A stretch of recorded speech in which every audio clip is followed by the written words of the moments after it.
आज मैं आपको 6 ऐसे आसन बताऊंगा जिनका कि अभ्यास हमें नियमित रूप से करना चाहिए। डेली इन आसनों का अभ्यास करना चाहिए और उससे होगा ये कि ये जो आसन है ये अपने आप में 6 प्रमुख आसन है, संपूर्ण आसन है जो हमारे शरीर को एकदम चुस्त और फुर्तीला रखेंगे, स्वस्थ रखेंगे।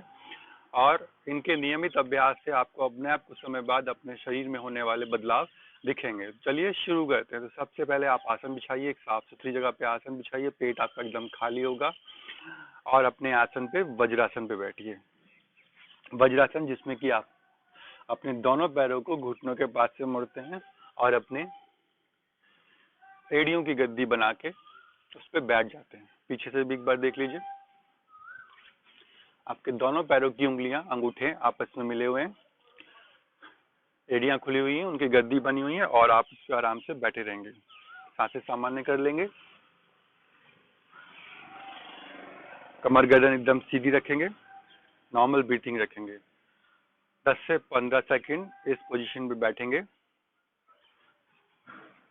सांसें सामान्य यानी इनहेल एक्सहेल नॉर्मल चलता रहेगा। 10 से 15 सेकंड बैठने के बाद, समय पूरा होने के बाद आते हम अपने अगले आसन में। उसमें आप अपने दोनों जो आपके ये एड़ी हैं जिनकी आपने गद्दी बनाई है उनको आप अपने नितंबों के नीचे से निकाल लेंगे और खोल लेंगे, अगल बगल निकाल लेंगे और अपने नितंब को आसन से लगा देंगे। पर पीछे से देख लीजिए। इस तरीके से आप बैठ जाएंगे। अगर आपसे इस तरीके से नहीं बैठा जाता है तो आप यहाँ पे गद्दी, तकिया या चादर कुछ भी आप लगा लीजिए, उससे थोड़ा सा ऊपर की तरफ हो जाएंगे नितंब और आप आराम से बैठ सकेंगे। तो ये आपकी पोजीशन होगी। आगे से घुटने आपस में मिले रहेंगे, दोनों हाथ आपके घुटनों के ऊपर, कमर गर्दन एकदम सीधी और नॉर्मल ब्रीथिंग। 10 सेकंड बैठेंगे। जो नए साधक है उनसे इस तरीके से नहीं बैठा जाएगा, जिन्होंने अभी प्रैक्टिस स्टार्ट करी है उनसे नहीं बैठा जाएगा। तो बहुत सावधानी पूर्वक बैठें, धीरे धीरे बैठें और धीरे धीरे ऐसा करने का प्रयास करें। इसके बाद आते हैं हम अपने अगले आसन में। दोनों पैरों को खोलते हुए अपने दाएं पैर को मोड़ेंगे और बाएं पैर के घुटने के नीचे सिलाते हुए नितंब के पास लेके आ जाएंगे। बायां पैर का जो पैर है वो आपके दाएं घुटने के ऊपर से होता हुआ, दोनों घुटने प्रयास करें एक लाइन पे हो। दोनों पैरों के एड़ियां आपके नितंब के अगल बगल हो, दाएं बाएं। अब आपका जो ये घुटना उठा हुआ है, आपका दाएं तरफ का जो घुटना उठा हुआ है, इसका अपोजिट आपका बायां हाथ ऊपर की ओर से जाएगा और ये कुछ इस तरीके से पोजीशन होगी। पीछे से दोनों हाथ आपस में मिले रहेंगे।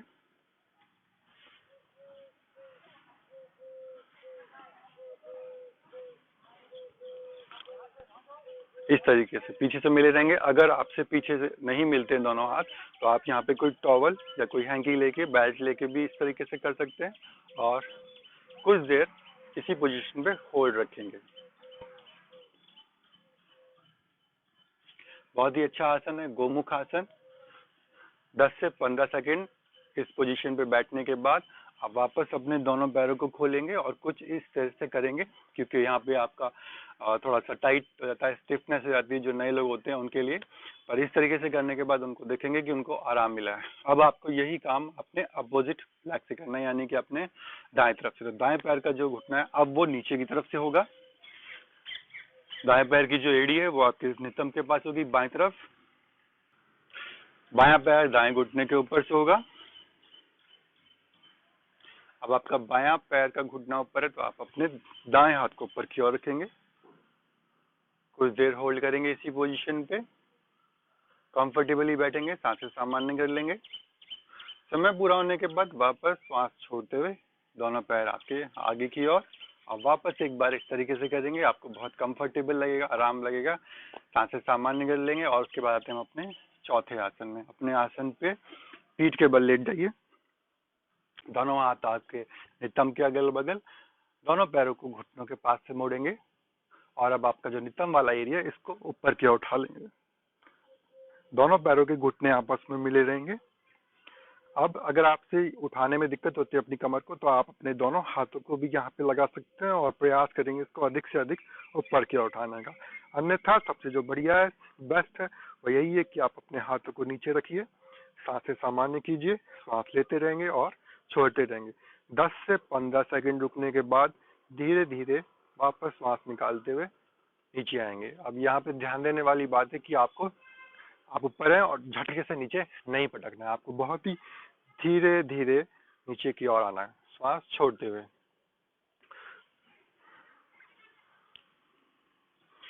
तो इस तरीके से हमारा ये चौथा आसन होता है। अब करते हैं हम अपने 5वें आसन में। अपने आसन पे खड़े हो जाइए, दोनों पैरों के पंजे मिले हुए। अपने दाएं पैर को आगे की ओर लेके आएंगे और बायां पैर आपका पीछे की ओर। बाएं पैर का पंजा इस तरीके से रखेंगे और दाएं पैर का पंजा सामने की ओर रखेंगे। उससे बैलेंस बनाने में आसान रहता है। दोनों पैरों के घुटने सीधे रखेंगे और एकदम तन के खड़े होंगे। अब अपने दाएं पैर के घुटने को मोड़ेंगे और श्वास लेते हुए दोनों हाथ ऊपर, शरीर एकदम खिंचा हुआ। पीछे जो पैर है उसका घुटना मुड़ेगा नहीं, वो एकदम टाइट रहेगा, सीधा रहेगा। 10 से 15 सेकंड रुकेंगे इसी पोजीशन पे। सांसें सामान्य रखेंगे जब आप इस पोजीशन पे, यानी इनहेल एक्सहेल चलता रहेगा। समय पूरा होने के बाद श्वास निकालते हुए वापस दोनों हाथ नीचे और घुटना सीधा कर लेंगे और दोनों पैरों को वापस मिला लेंगे। अब यही क्रिया अब आपको अपने बाएं पैर से करनी है। बायां पैर आगे, दायां पैर पीछे, घुटने के पास से मोड़ा आपने अपना बायां पैर और श्वास लेते हुए दोनों हाथ ऊपर, शरीर को ऊपर की ओर खींचेंगे। सांसें सामान्य, इनहेल एक्सहेल चलता रहेगा। 10 से 15 सेकंड रुकेंगे। समय पूरा होने के बाद वापस श्वास निकालते हुए हाथ नीचे और दोनों पैर एक साथ। अब आते हैं हम अपने आखिरी और छठे आसन में। दोनों पैरों के पंजे मिले हुए, सांसें एकदम सामान्य। अपने दाएं पैर को मोड़ेंगे और बाएं पैर की जांघ के पास लगाएंगे और श्वास लेते हुए दोनों हाथ ऊपर, श्वास निकालते हुए दोनों हाथ नीचे। कुछ इस टाइप की आपकी पोजीशन होगी। सांसें सामान्य कर लेंगे। आप चाहें तो अपनी आंखें बंद कर सकते हैं, खोल के रखना चाहें तो आप खोल के रख सकते हैं। नॉर्मल इनहेल एक्सहेल चलता रहेगा। समय पूरा होने के बाद वापस श्वास लेते हुए दोनों हाथ ऊपर और श्वास निकालते हुए दोनों हाथ नीचे और पैर नीचे।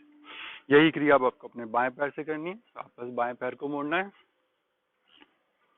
दाएं पैर के जांघ के पास लगाना है, श्वास लेते हुए हाथ ऊपर नमस्कार की मुद्रा में, श्वास निकालते हुए हाथ आपकी चेस्ट के पास। नॉर्मल ब्रीथिंग, इनहेल एक्सहेल चलता रहेगा। समय पूरा होने के बाद श्वास लेते हुए दोनों हाथ ऊपर और श्वास निकालते हुए आपके दोनों हाथ नीचे और पैर भी आपका नीचे। एकदम नॉर्मल ब्रीथिंग कर लेंगे। तो आपने देखा कुछ इस तरीके से ये 6 आसन होते हैं। 6 आसन बहुत ही महत्वपूर्ण आसन है। हर किसी को इन 6 आसन का डेली अभ्यास करना चाहिए।